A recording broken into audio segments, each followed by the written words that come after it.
every 120 days, i-check kung okay na si dating Pangulong Duterte. Kung gano'n ang sitwasyon, kumbaga umuusog lang ng umuusog, Diyos ko po, ilaban nyo na yung depensa ninyo. Bakit? Nabubulok na diyan sa kulungan si Duterte. Di ba? Kasi kung kayo, sigurado 100% kayo na mapapalabas nyo si dating Pangulong Duterte, tara, umpisahan na natin yung trial. Nang makapagdepensa na kami, nang marinig nyo na ang aming depensa, nang matapos na to, di ba? Ganun no?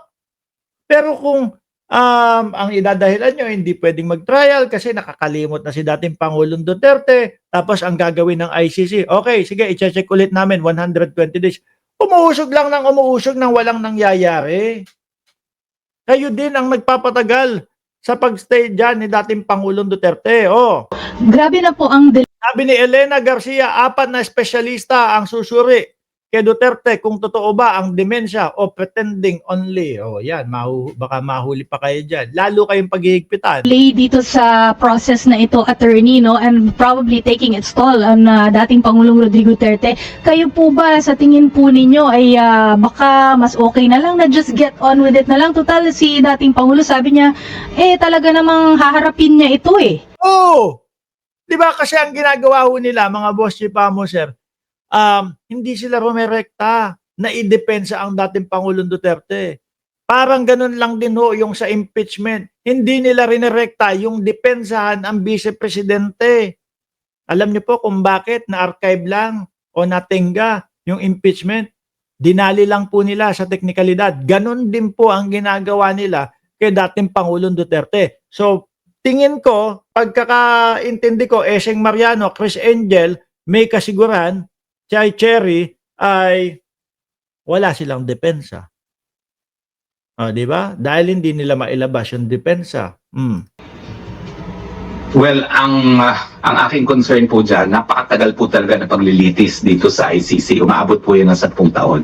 80 anyos na po si Tatay Digo. Dali!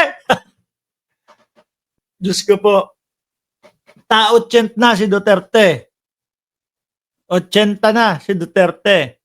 Tapos si Roque na may sabi aabot ng 10 taon. Tapos ang style nyo, delaying tactic, sabi ni Dutdut Pintura, na hindi naman nagkakaroon ng progreso na papabor sa inyo. Ano yan?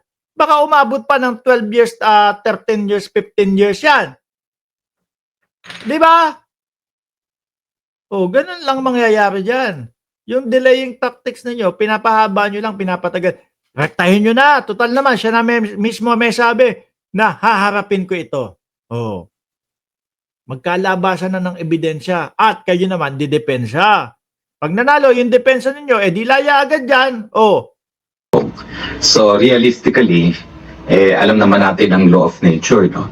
So importante na sa lalong mabilis sa panahon ay ma-dismiss yan. Kaya ako ano ba ginagawa nyo kasi? Ayaw nyo pang sagutin ng depensa ninyo? ang binibigyan ko ng halaga ngayon, yung appeal dito sa desisyon na binabasura nga yung ating motion to dismiss on the basis of lack of jurisdiction. Pero dahil may apela pa, pwede pang mag-appeal, Secretary. Ano yung ibig sabihin, hindi pa siya pwedeng mag-push through? We have to wait for the decision for the appeal. Ganun po ba yun? Well, ang decision po ng pre-trial chamber, may jurisdiction sila. So tuloy-tuloy lang ang kanilang paglilitis, no? Hanggang lumabas ang desisyon ng appellate tribunal na nagsasabi. Yung mga DDS, iiyak na naman. Ayan, sinasabi ng ICC, may jurisdiction sila. Bato, Bunggo.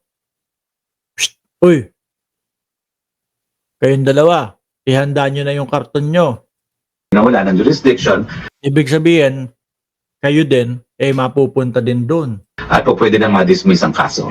So, ibig po bang sabihin, pwede na rin magdire-diretso yung pagre-release nila ng arrest warrant doon sa ibang Hop! Kung sino man po ang katabi ni Bato de la Rosa ngayon habang kung pinapanood nyo itong vlog ko, mag-prepare po kayo. Naubos ko na. Mag-prepare po kayo. Napakalamig na tubig. Ilagay sa gilid ni Bato de la Rosa. Sa kabilang panig naman po, yung pampababa ng presyon. Baka tumaas yan. Dahil eto ho, si Roque na ang magsasabi. Roque, i-real talk mo na si Bato. Sabi nilang possible na involved dun sa case po ni former president? Tama po kayo, no? Inaasahan ko ang mga susunod na hakbang ay yung pag-issue nga ng arrest warrant sa iba pang mga masasakdal. Tobats. Tobats. Uy, Tobats. Putrages ka, pupunta ka na naman ng bundok.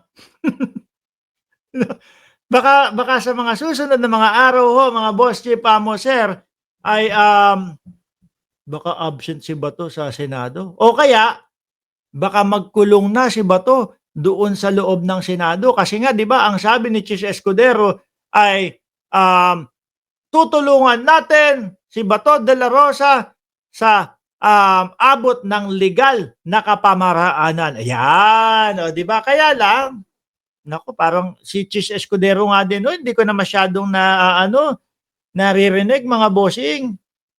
Si Chis Escudero parang tahimik na, hindi na masyadong nagpaparamdam si Chis Escudero. Ang huli kong nakita kay Boss Chis is yung yung nagtalumpati siya ng 20 minuto at sabi niya ang mastermind daw ho, walang iba kundi si Martin Romualdez. Sabi ni Elsa Ramos, fake yung arrest warrant kung walang butas ang papel. Sana yun ang isipin ni Bato. Para kapag inisip niya, oy, walang tawag niya doon? Yung 2 butas? Yung walang puncher. Oh, walang puncher yan. O sige, paniwalaan mo yan. Bigla ka damputin. Oh, sabi, doon kanina, ilabas yung red horse. Oh, magleletsyon. Pero pwede naman daw silang magsabay-sabay magluto. Si Bato, si Bongo.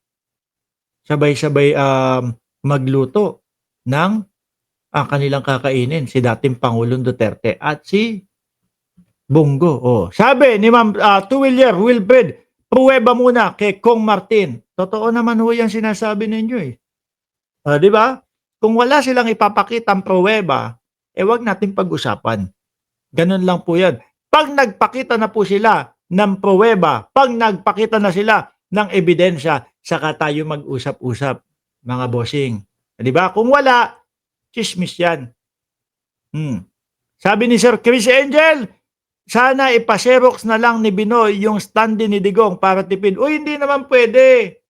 No? Kailangan, tag-iisa silang standee. Oh, kay Digong, na bit-bit ni Robin Padilla. Oh, tapos sa kabilang kamay naman, si Bongo at si Bato de la Rosa naman. Oh, sabay, 3 magkakape.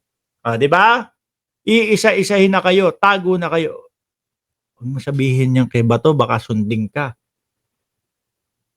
Baka po wala na tayong maging update kay Bato de la Rosa. Baka po biglang magpatay ng cellphone. Oh, 24 oras by this time kasi siya na yung siya na yung hinahagilap eh. Baka biglang magpatay ng cellphone. Oh, diba nung kay dating Pangulong Duterte, hindi pa siya yung inuhuli, si dating Pangulong Duterte. Pero pinatayan na ni Bato de la Rosa sila ng cellphone. Hindi na nagparamdam. Baka eto, dahil siya na nga ho ang pinag-uusapan, baka po mamundok na yan at magpatay ng cellphone, mga bossing. Update ko ulit kayo bukas, okay? Bukas ng umaga, 10:00 ng umaga.